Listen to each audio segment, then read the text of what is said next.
أعوذ بالله من الشيطان الرجيم. بسم الله الرحمن الرحيم. قالوا ادع لنا ربك يبين لنا ما لونها قال إنه يقول إنها بقرة صفراء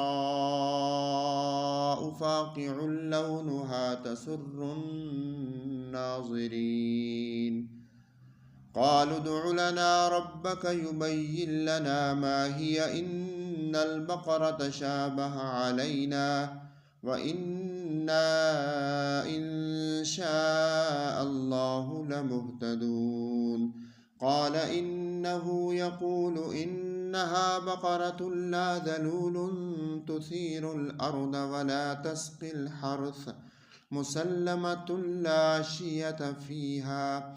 قالوا الآن جئت بالحق فذبحوها وما كادوا يفعلون.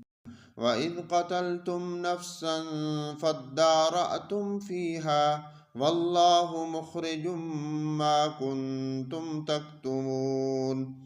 فقلنا اضربوه ببعضها كذلك يحيي الله الموتى ويريكم آياته لعلكم تعقلون. صدق الله العظيم.